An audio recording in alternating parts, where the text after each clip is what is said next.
Linux Mint 22, a year later. Hi, welcome back. Today, I'm doing something a little different. A one-year retrospective on Linux Mint 22. I've used it as my daily driver for 365 days, and in this video, I'll walk you through what actually improved, what quietly broke, and which tweaks turned it into a reliable everyday system. No hype, just real, practical experience and fixes you can use. Why this matters?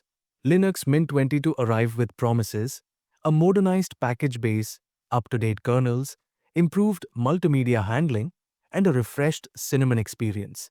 Over the last year, those promises met reality. Sometimes beautifully, sometimes awkwardly.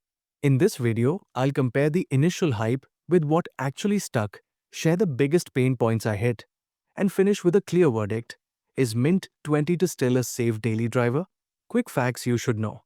Before we jump in, Mint 22 is an LTS release with long-term updates planned, has moved to a modern kernel lineup, HWE kernels, and made Pipewire the default audio server. The team also hardened Flatpak handling. Unverified Flatpaks are disabled by default now, and verified Flatpaks show their maintainer, which is a welcome security step. These changes are the foundations for everything I'll talk about next. The initial honeymoon, what was promised.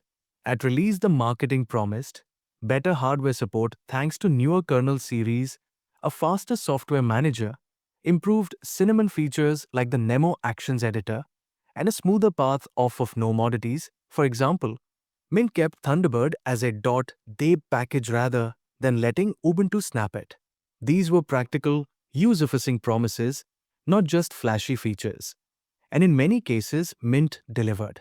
Daily driver deep dive, stability and performance.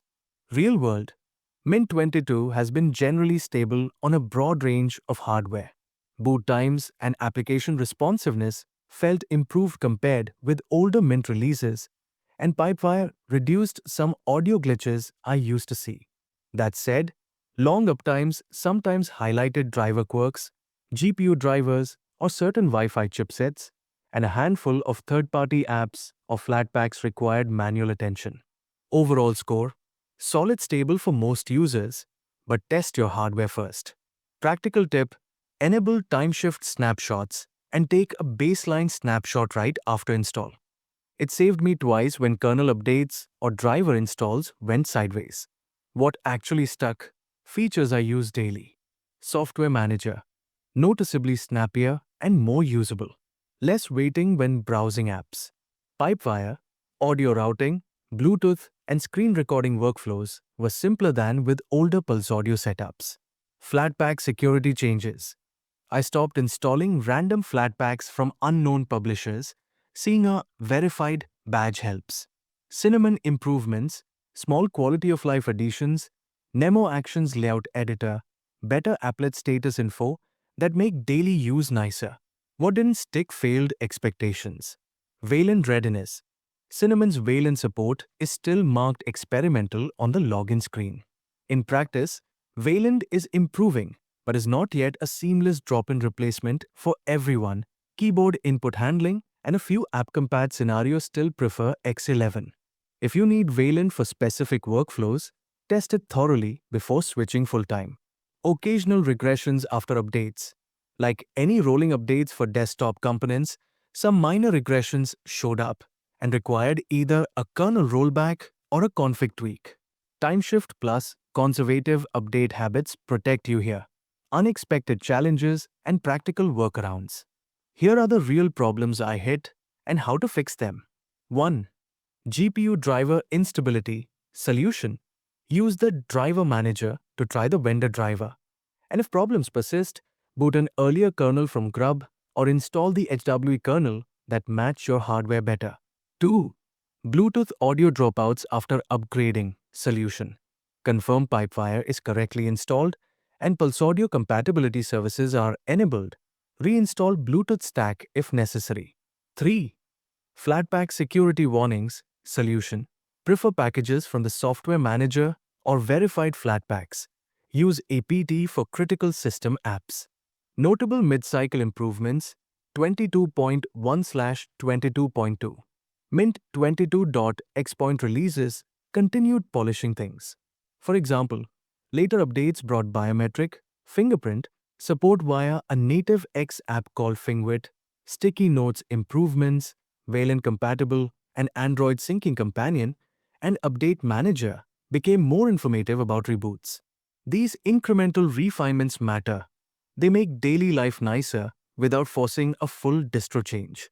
Who should run Linux Mint 22 after a year? Recommended. Users who want a comfortable, traditional desktop with conservative defaults, families, students, office users, and people migrating older Windows machines. The LTS support and conservative policy make Mint a safe choice. Caveat: if you require a fully mature Wayland desktop today, for Wayland exclusive tooling or bleeding edge compositor features, Mint's Cinnamon Session is still marked experimental, and other desktops like GNOME or KDE may suit you better in that scenario. Final verdict: will I keep using it? After 12 months, my conclusion is yes, Linux Mint 22 is still my daily driver with reservations.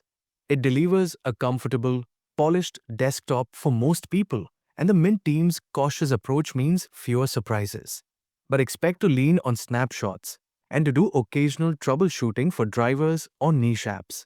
If you want a set it and forget it system with conservative upgrades and long support, Mint 22 is a very good choice. Quick checklist before you install upgrade. Take a timeshift snapshot immediately after install.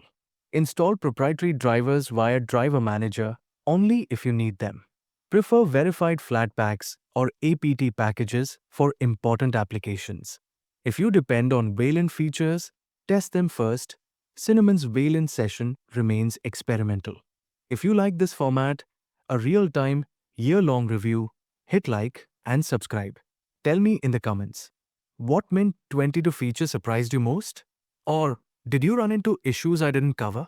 I'll pin a comment with my most useful links and guides.